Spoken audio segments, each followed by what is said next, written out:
ಎಲ್ಲರಿಗೂ ಸ್ವಾಗತ. ವಿದ್ಯಾರ್ಥಿಗಳೇ, ಇಂದಿನ ವಿಷಯವಾಗಿ ವ್ಯಾಕರಣಾಂಶವನ್ನು ನಾವು ನೋಡೋಣ.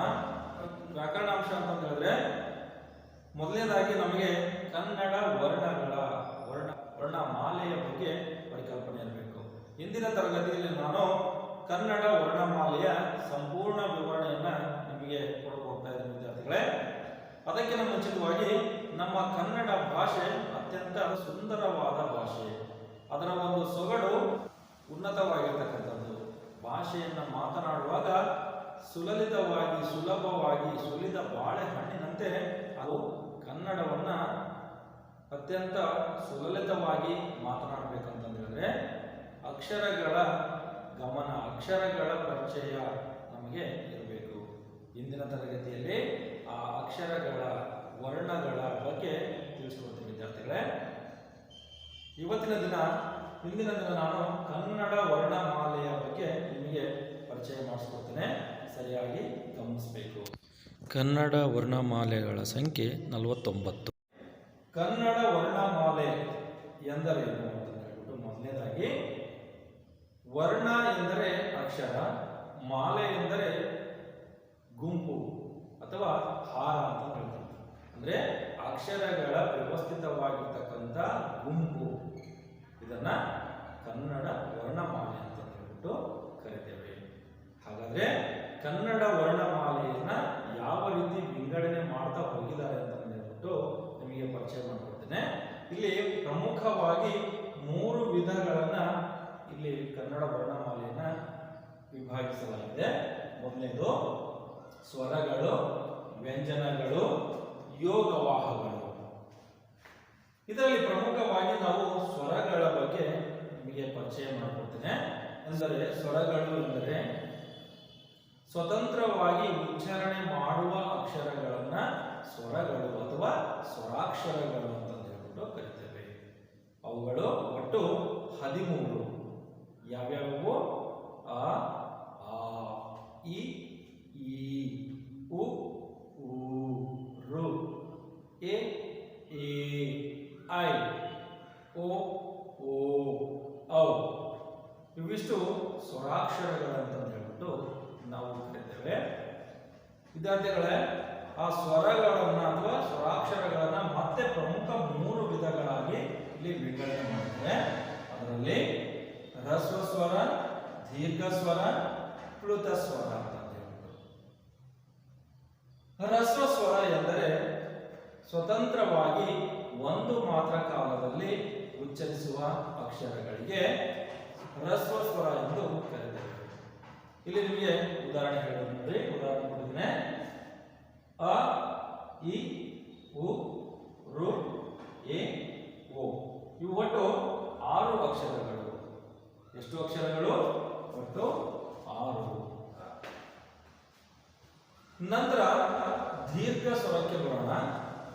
ದೀರ್ಘ ಸ್ವರ ಎಂದರೆ ಹೆಚ್ಚು ಸಮಯವನ್ನು ತೆಗೆದುಕೊಂಡು 2 ಮಾತ್ರಾ ಕಾಲದಲ್ಲಿ ಉಚ್ಚರಿಸುವ ಅಕ್ಷರಗಳನ್ನ ನಾವು ದೀರ್ಘ ಸ್ವರ ಎಂದು ಕರೆಯುತ್ತೇವೆ. ಉದಾಹರಣೆ ಇಲ್ಲಿ ಕೊಟ್ಟಿದೆ. ಯಾವ್ಯಾವು? ಆ, ಇ, ಉ, ಎ, ಐ, ಓ, ಔ. ಈ ರೀತಿ ಹೆಚ್ಚು ಕಾಲವನ್ನು ತೆಗೆದುಕೊಳ್ಳಬಹುದು. ಇದು ನೋಡಿ, ದೀರ್ಘ ಸ್ವರ ಹ್ರಸ್ವ ಸ್ವರಕ್ಕೆ ಸ್ವಲ್ಪ ಸಮಯ. ಅ, ಇ, ಉ, ಋ, ಎ, ಓ. ದೀರ್ಘ ಸ್ವರಕ್ಕೆ ಸ್ವಲ್ಪ ಹೆಚ್ಚು ಸಮಯ ಬೇಕಾಗ್ತದೆ. ಆ, ಇ, ಉ, ಎ, ಐ, ಓ, ಔ.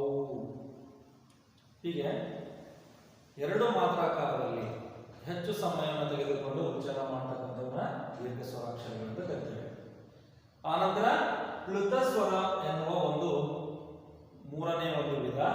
ವಿದ್ಯಾರ್ಥಿಗಳೇ, ಪ್ಲುತ ಸ್ವರದ ಬಗ್ಗೆ ನೀವು ಸರಿಯಾಗಿ ಗಮನ ಹರಿಸಬೇಕು. ಇಲ್ಲೇ ನಿಮಗೆ ಒಂದು ಉದಾಹರಣೆ ಮೂಲಕ ಹೇಳ್ತೇನೆ ನೋಡಿ. ಅಮ್ಮ, ಅಬ್ಬ, ಈ ರೀತಿಯಾಗಿ ಯಾವುದೇ ರೀತಿಯಾಗಿರ್ತಕ್ಕಂಥ ಭಾವನೆಯನ್ನ ಎಳೆದು ಉಚ್ಚಾರಣೆ ಮಾಡ್ತಕ್ಕಂಥದ್ದು. ಈಗ ನಿಮಗೆ ಏನಾದರೂ ಸ್ವಲ್ಪ ನೋವು ಉಂಟಾದಾಗ ಅಮ್ಮ ಅಂತ ಕೂಗ್ತಿರಲ್ಲ, ಆ ರೀತಿಯಾಗಿ ಪ್ಲುತ ಸ್ವರ ಅಂದರೆ 3 ಮಾತ್ರಾ ಕಾಲದಲ್ಲಿ ಉಚ್ಚಾರಣೆ ಮಾಡುವ ಒಂದು ಅಕ್ಷರಗಳ ಗುಂಪನ್ನ ಪ್ಲುತ ಸ್ವರ ಎಂದು ಕರೀತೇವೆ. ಈ ಪ್ಲುತಸ್ವರ ವರ್ಣಮಾಲೆಯಲ್ಲಿ ಅಕ್ಷರಗಳಿಲ್ಲ. ಯಾಕಿಲ್ಲ ಅಂತ ಹೇಳಿದ್ರೆ ಪ್ಲುತಸ್ವರ ದೀರ್ಘ ಸ್ವರಗಳನ್ನ ಎಳೆದು ಉಚ್ಚಾರಣೆ ಮಾಡ್ತಕ್ಕಂಥದ್ದು. ನೋಡಿ ಈ ರೀತಿಯಾಗಿ ಅಮ್ಮ, ಅಪ್ಪ, ದೀರ್ಘ ಸ್ವರಾಕ್ಷರಗಳನ್ನೇ ಎಳೆದು ಮಾತಾಡ್ತಕ್ಕಂಥದ್ದು ಅಥವಾ ಮನೆಗೆ ಹಿಂಜಿ ಮಾತಾಡ್ತಕ್ಕಂಥದ್ದು. ಉದಾಹರಣೆ ಹೇಳಿದ್ರೆ ನಿಮಗೆ ಅಮ್ಮ, ಅಬ್ಬ, ಇದು ಪ್ಲುತಸ್ವರಕ್ಕೆ ಉದಾಹರಣೆ. ಸ್ವರಾಕ್ಷರಗಳ ಒಟ್ಟು ಸಂಖ್ಯೆ 13. ಅವುಗಳ ಒಂದು ವಿಂಗಡಣೆ ಮಾಡಿದಾಗ ಹ್ರಸ್ವ ಸ್ವರಾಕ್ಷರಗಳು 6, ದೀರ್ಘಾಕ್ಷರಗಳು 7, ಪ್ಲುತಸ್ವರಗಳು ದೀರ್ಘ ಸ್ವರಗಳನ್ನ ಎಳೆದು ಮಾತಾಡ್ತಕ್ಕಂಥವ್ಗೆ ಪ್ಲುತಸ್ವರ ಎಂದು ಕರಿತೇವೆ. ಒಟ್ಟು 13 ಸ್ವರಗಳನ್ನ ನಾವು ವರ್ಣಮಾಲೆಯಲ್ಲಿ ಕಾಣಬಹುದು. ಕನ್ನಡ ವರ್ಣಮಾಲೆಯ ಎರಡನೇ ವಿಧವನ್ನ ನಾವು ನೋಡೋದಾದ್ರೆ ವ್ಯಂಜನಗಳು. ಅದರಲ್ಲಿ ಪ್ರಮುಖವಾಗಿ 2 ವಿಧಗಳನ್ನು ಮಾಡಿದರೆ ವರ್ಗೀಯ ವ್ಯಂಜನ, ಅವರ್ಗೀಯ ವ್ಯಂಜನ ಅಂತ ಹೇಳಿ. ವಿದ್ಯಾರ್ಥಿಗಳೇ, ವ್ಯಂಜನ ಎಂದರೆ ಮೊದಲು ನಾವು ಅರ್ಥವನ್ನ ತಿಳ್ಕೊಳ್ಳೋಣ. ವ್ಯಂಜನ ಅಂದರೆ ಸ್ವರಗಳ ಸಹಾಯದಿಂದ ಉಚ್ಚರಿಸಲ್ಪಡುವ ಅಕ್ಷರಗಳಿಗೆ ವ್ಯಂಜನ ಅಥವಾ ವ್ಯಂಜನಾಕ್ಷರಗಳು ಅಂತ ಹೇಳ್ಬಿಟ್ಟು ಕರಿತೇವೆ. ಉದಾಹರಣೆ ನಿಮಗೆ ಒಂದು ಇಲ್ಲಿ ತಿಳಿಸ್ಕೊಡ್ತೇನೆ ನೋಡಿ. ಮೊದಲನೇ ನಾವು ಕ ಎನ್ನುವ ವ್ಯಂಜನಾಕ್ಷರವನ್ನು ತೆಗೆದುಕೊಂಡ್ರೆ ಅದರಲ್ಲಿ ಅ ಎನ್ನುವ ಸ್ವರಾಕ್ಷರ ಸೇರಿಕೊಂಡು ಸಂಪೂರ್ಣವಾಗಿರ್ತಕ್ಕಂಥ ವ್ಯಂಜನಾಕ್ಷರವಾಗಿದೆ. ತಿಳಿತಲ್ವಾ? ಕ ಅಧಿಕ ಅ ಎನ್ನುವ ಸ್ವರಾಕ್ಷರ ಸೇರಿ ಕ ಎನ್ನುವ ಸಂಪೂರ್ಣ ವ್ಯಂಜನಾಕ್ಷರ ಆಗಿದೆ. ಹಾಗಾಗಿ ಸ್ವರಗಳ ಸಹಾಯದಿಂದ ಉಚ್ಚರಿಸಲ್ಪಡುವ ಅಕ್ಷರಗಳಿಗೆ ನಾವು ಏನಂತ ಕರಿತೀವಿ? ವ್ಯಂಜನಗಳು ಅಂತ ಹೇಳ್ಬಿಟ್ಟು ಕರಿತೇವೆ. ಇದರಲ್ಲಿ ಪ್ರಮುಖವಾಗಿ ಎಷ್ಟು ವಿಧಗಳನ್ನು ಮಾಡಿದರೆ ವರ್ಗೀಯ ವ್ಯಂಜನಗಳು, ಅವರ್ಗೀಯ ವ್ಯಂಜನಗಳು ಅಂತ ಹೇಳಿ. ಮೊದಲನೇದು ನಾವು ವರ್ಗೀಯ ವ್ಯಂಜನದ ಬಗ್ಗೆ ಪರಿಕಲ್ಪನೆಯನ್ನ ತಿಳ್ಕೊಳ್ಳೋಣ. ವರ್ಗೀಯ ವ್ಯಂಜನ ಎಂದರೆ ವರ್ಗ ಮಾಡಲು ಬರುವ ಅಕ್ಷರಗಳಿಗೆ ವರ್ಗೀಯ ವ್ಯಂಜನಗಳು ಅಂತ ಹೇಳ್ಬಿಟ್ಟು ನಾವು ಕರೀಬಹುದು. ಕ ಇಂದ ನಾವರೆಗೂ ಇರುವ ಅಕ್ಷರಗಳು ವರ್ಗೀಯ ವ್ಯಂಜನಗಳು ಎಂದು ಕರಿತೇವೆ. ಇವುಗಳ ಸಂಖ್ಯೆ 25. ಪುನಃ ವರ್ಗೀಯ ವ್ಯಂಜನದಲ್ಲಿ ಪುನಃ ನಾವು ಪ್ರಮುಖವಾಗಿ 3 ವಿಧಗಳನ್ನ ಕಾಣಬಹುದು. ನೋಡಿ ಯಾವ್ಯಾವು? ಅಲ್ಪಪ್ರಾಣ, ಮಹಾಪ್ರಾಣ, ಅನುನಾಸಿಕ. ಯಾವುವು? ವರ್ಗೀಯ ವ್ಯಂಜನದ ವಿಧಗಳು. ಅಲ್ಲಿ ಮೊದಲನೇದಾಗಿ ಅಲ್ಪ ಪ್ರಾಣದ ಬಗ್ಗೆ ನಿಮಗೆ ಮಾಹಿತಿಯನ್ನು ಕೊಡ್ತೇನೆ. ಅಲ್ಪ ಎಂದರೆ ಕಡಿಮೆ, ಪ್ರಾಣ ಎಂದರೆ ಉಸಿರು.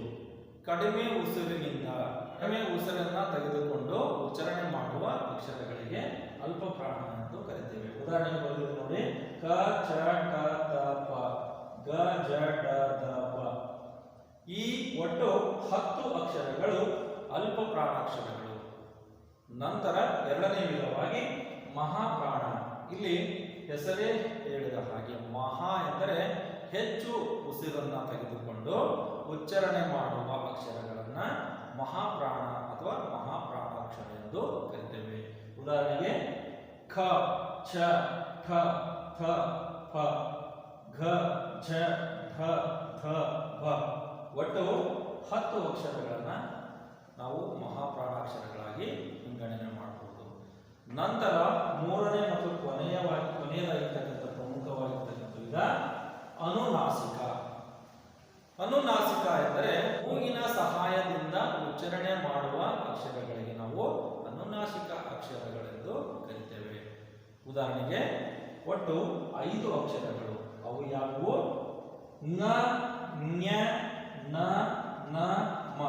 ನೋಡಿ ವಿದ್ಯಾರ್ಥಿಗಳೇ, ಅನುನಾಸಿಕಗಳ ಸರಿಯಾದ ಉಚ್ಚಾರಣೆ ಆಗಬೇಕು ಮೂಗಿನ ಸಹಾಯದಿಂದ. ನೋಡಿ ಗಮನಿಸಿ. ನ, ನ್ಯ, ನ, ನ, ಮ.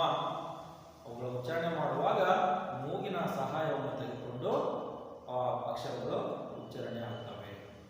ಹಾಗಾಗಿ ಒಟ್ಟು ಇವು ಎಷ್ಟು ಅಕ್ಷರಗಳು? 5 ಅಕ್ಷರಗಳು. ಪ್ರಮುಖವಾಗಿ ನಾವು ವರ್ಗೀಯ ವ್ಯಂಜನಾಕ್ಷರಗಳ ಸಂಖ್ಯೆ ಒಟ್ಟು 25. ಅದರಲ್ಲಿ ಮತ್ತೆ 3 ಭಾಗಗಳಾಗಿ ಮಾಡಿದರೆ ಅಲ್ಪ ಪ್ರಾಣ, ಮಹಾಪ್ರಾಣ, ಅನುನಾಸಿಕ. ಅದರಲ್ಲಿ ಅಲ್ಪಪ್ರಾಣಗಳ ಸಂಖ್ಯೆ 10, ಮಹಾಪ್ರಾಣಾಕ್ಷರಗಳ ಸಂಖ್ಯೆ 10, ಅನುನಾಸಿಕ ಅಕ್ಷರಗಳ ಸಂಖ್ಯೆ 5. ನಂತರ ಅವರ್ಗೀಯ ವ್ಯಂಜನ ಎಂದರೆ ವರ್ಗ ಮಾಡಲು ಬಾರದೇ ಇರತಕ್ಕಂಥ ಅಕ್ಷರಗಳಿಗೆ, ಮಾಡಲು ಬರದೇ ಇರತಕ್ಕಂಥವುಗಳನ್ನ ಅವರ್ಗೀಯ ವ್ಯಂಜನ ಎಂದು ಕರೀತೇವೆ. ಅರ್ಥ ಆಯ್ತಾ ವಿದ್ಯಾರ್ಥಿಗಳೇ? ಸರಿಯಾಗಿ ಗಮನಿಸಬೇಕು. ವರ್ಗೀಯ ವ್ಯಂಜನಗಳು 25, ಅವರ್ಗೀಯ ವ್ಯಂಜನಗಳು 9 ಅಕ್ಷರಗಳು. ಒಟ್ಟಾರೆಯಾಗಿ ವ್ಯಂಜನಗಳ ಸಂಖ್ಯೆ ಎಷ್ಟು? 34. ಇದನ್ನ ನೆನಪಲ್ಲಿಟ್ಕೋಬೇಕು. ವ್ಯಂಜನಾಕ್ಷರಗಳ ಬಗ್ಗೆ ತಿಳಿದ ನಂತರ ಮೂರನೇ ವಿಧವಾಗಿ ಯೋಗವಾಹಗಳ ಬಗ್ಗೆ ಗಮನವನ್ನು ಹರಿಸೋಣ. ಯೋಗ ಎಂದರೆ ಕೂಡು, ವಾಹ ಎಂದರೆ ಹೋಗು. ಕೂಡಿಕೊಂಡು ಹೋಗುವ ಅಕ್ಷರಗಳನ್ನ ಯೋಗವಾಹಗಳು ಎಂದು ಕರೆಯುತ್ತೇವೆ. ಯೋಗವಾಹಗಳನ್ನ ಪ್ರಮುಖವಾಗಿ 2 ವಿಭಾಗಗಳಾಗಿ ವಿಂಗಡಣೆ ಮಾಡಿದ್ದಾರೆ. ಒಂದನೇದು ಅನುಸ್ವರ, ವಿಸರ್ಗ. ಆ ಅನುಸ್ವರ ಅಕ್ಷರ ಯಾವುದಪ್ಪ ಅಂತ ಹೇಳ್ಬಿಟ್ಟು ನಿಮಗೆ ಇಲ್ಲಿ ಗಮನ ಕೊಡ್ತೇನೆ. ಅಂ ಎನ್ನುವುದು ಅನುಸ್ವರ ಅಕ್ಷರ, ಅಹ ಎನ್ನುವುದು ವಿಸರ್ಗಾಕ್ಷರ. ಅಂ ಅಂತಕ್ಕಂಥದ್ದು ಅನುಸ್ವರ ಅಂದ್ರೆ ಎಲ್ಲಾ ಅಕ್ಷರಗಳ ಜೊತೆಗೆ ಅನುಸರಿಸಿಕೊಂಡು ಹೋಗ್ತಕ್ಕಂಥದ್ದು. ಈಗ ನೋಡಿ, ನಾವು ಅಂ ಎನ್ನುವ ಅಕ್ಷರವನ್ನ ಪದ ಬಳಕೆ ಯಾವ ರೀತಿ ಮಾಡ್ತೀವಿ? ಕಂದಮ್ಮ, ಗಂಗಾ, ಸಿಂಧು ಅಲ್ವಾ? ನೋಡಿ, ಅಂ ಎಂತಕ್ಕಂಥ ಪದವನ್ನ ಎಲ್ಲಾ ಒಂದು ಪದಗಳ ಜೊತೆಗೆ ಕೂಡಿಸ್ಕೊಂಡು ಸೇರಿಸ್ಕೊಂಡು ಬಳಕೆ ಮಾಡಿಕೊಂಡು ಹೋಗಬಹುದು. ಹಾಗೆಯೇ ವಿಸರ್ಗ ಸಂಧಿಸುವ ಒಂದು ಕೆಲಸ ಮಾಡುವ, ಸೇರುವ ಒಂದು ಕೆಲಸ ಮಾಡುವ ಅಕ್ಷರ ಅಂದ್ರೆ ಅಹ, ವಿಸರ್ಗ. ನೋಡಿ, ಹೇಳಿದ ಹಾಗೆ ಅಹ, ಪ್ರಾತಃ ಕಾಲ, ಪುನಃ ಅಲ್ವಾ? ಈ ರೀತಿಯಾಗಿ ನಾವು ಅನುಸ್ವರ ವಿಸರ್ಗಗಳನ್ನ ಸಂದರ್ಭಕ್ಕೆ ತಕ್ಕಂತೆ ಕನ್ನಡ ಭಾಷೆಯಲ್ಲಿ ಬಳಕೆ ಮಾಡ್ತಾ ಹೋಗ್ತೇವೆ. ಹಾಗಾಗಿ ಒಟ್ಟು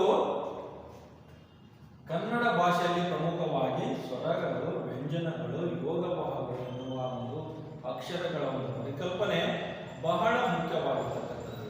ಹಾಗಾಗಿ ವಿದ್ಯಾರ್ಥಿಗಳೇ, ಸಂಪೂರ್ಣವಾಗಿ ನೀವು ವರ್ಣಮಾಲೆಯ ಬಗ್ಗೆ ತಿಳ್ಕೊಂಡಿರಬೇಕು. ಅದರಲ್ಲಿ ಬರುವ ವಿಧಗಳು ಮತ್ತು ಅವುಗಳ ಅರ್ಥಗಳ ಬಗ್ಗೆ ತಿಳ್ಕೊಂಡಿರಬೇಕು. ಹಾಗೆ ಒಟ್ಟಾರೆ ಅಕ್ಷರಗಳ ಗುಂಪಿನ ಬಗ್ಗೆ ತಿಳುವಳಿಕೆಯನ್ನ ನೀವು ಹೊಂದಿರಬೇಕು. ಸೊ ಇಂದಿನ ತರಗತಿಯಲ್ಲಿ ನಾನು ಸಂಪೂರ್ಣವಾಗಿ ಕನ್ನಡ ವರ್ಣಮಾಲೆಯ ಚಿತ್ರಣವನ್ನ ನಿಮ್ಮ ಮುಂದೆ ಇಟ್ಟಿದ್ದೇನೆ, ನಿಮಗೆ ಪರಿಚಯಿಸಿದ್ದೇನೆ. ಇದಕ್ಕೆ ಸಂಬಂಧಪಟ್ಟಿರ್ತಕ್ಕಂಥ ಏನಾದರೂ ಪ್ರಶ್ನೆಗಳಿದ್ದರೆ ನೀವು ನನಗೆ ಸಂದೇಶವನ್ನ ಕಳಿಸಬಹುದು. ಇಷ್ಟು ಹೇಳ್ತಾ ಇಂದಿನ ತರಗತಿಯನ್ನ ನಾನು ಮುಕ್ತಾಯ